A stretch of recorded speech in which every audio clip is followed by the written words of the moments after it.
Assalamualaikum warahmatullahi wabarakatuh. Berikut tugas sejarah wajib. Perkenalkan, nama saya Gardin Yudit Takistanti, nomor absen 15, kelas 11 IPS 1. Saya akan mempresentasikan materi tentang Perang Aceh.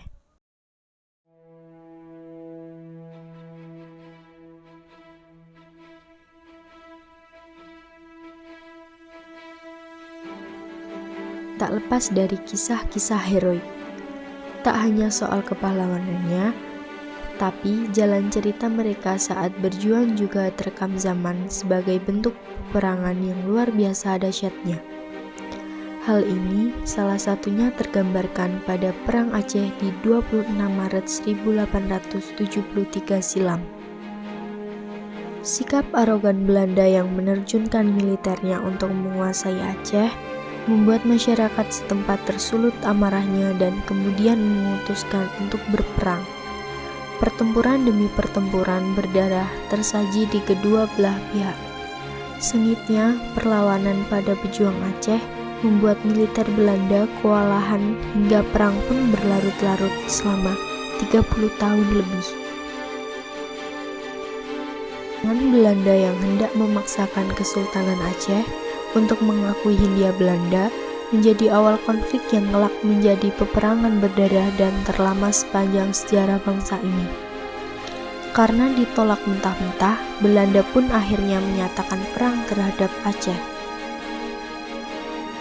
Jika dilihat sama, apa yang dilakukan Belanda sejatinya merupakan pelanggaran terhadap perjanjian dengan Inggris lewat Traktat London, di mana isinya menyebutkan bahwa Belanda dilarang mengganggu kemerdekaan Aceh sebagai wilayah yang berdaulat.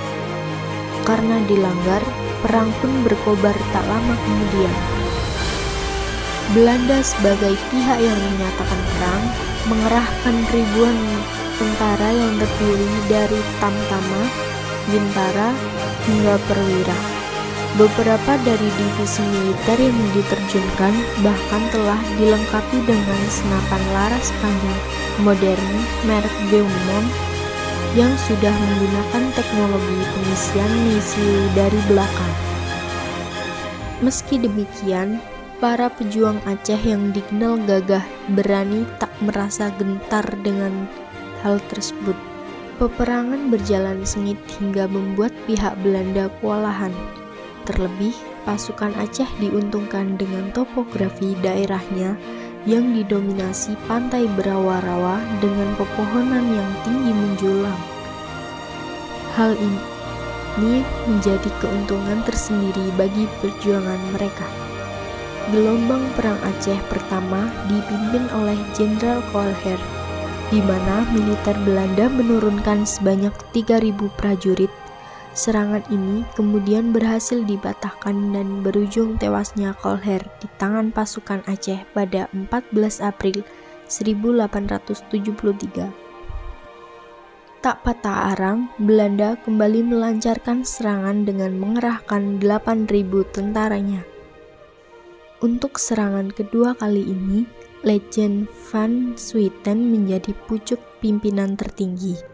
Serangan pun kembali berlanjut pada tahun 1874 hingga 1880. Pada 31 Januari 1874, Van Swieten mengumumkan bahwa seluruh Aceh telah ditaklukkan dan menjadi bagian dari kerajaan Belanda. Namun, Kesultanan Aceh diketahui masih terus mengorbankan peperangannya, dan juga tercatat dalam sejarah sebagai salah satu perang terlama di dunia. Perang ketiga yang dimulai pada tahun 1881 sampai 1896 kembali berkobar. Taktik yang digunakan pasukan Aceh kali ini dengan cara gerilya. Hingga pada 1904, perang antara Belanda dan Aceh